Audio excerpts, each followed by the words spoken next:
Okay, so you have your all-in-one bag and your culture. We're going to go through what you are going to do at home. Of course, you probably don't have a HEPA filter, and that's totally fine. We're just going to try to be as clean as we possibly can. So first, we're going to get our workstation nice and clean.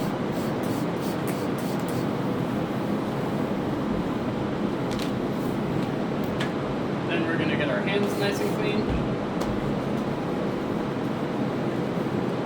And we'll get this bag nice and clean. This is 70% isopropyl alcohol. And if you don't want to get a sprayer attachment, you can just put some on a paper towel and wipe everything down. 70% is the best route because it doesn't evaporate as quickly as 99% or higher. Okay, so we'll remove the contents of the bag.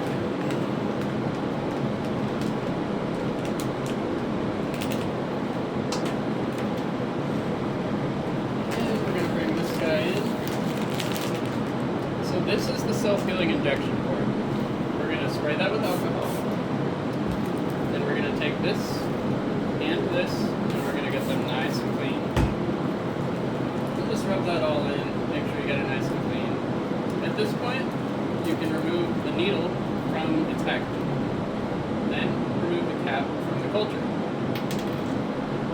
Place the needle carefully onto the syringe, and then don't twist, but pull the cap off.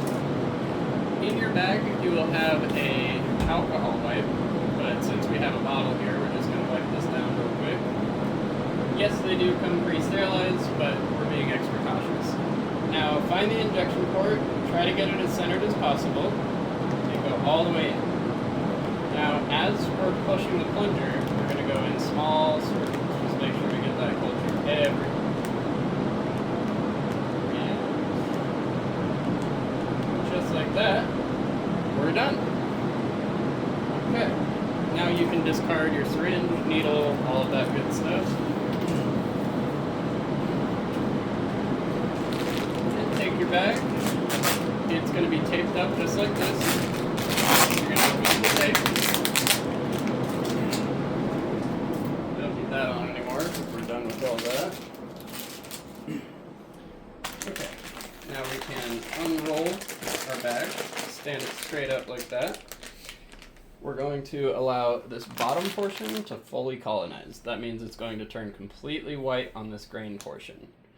Once that's fully colonized, we can mix the two layers together without opening the bag. So just jostle it around, make sure it's all broken up nice and even. Then put it back down nice. Not too tight, but just, get it into a nice shape again. At that point, we're going to put a rubber band around it, and I'll show you what that looks like.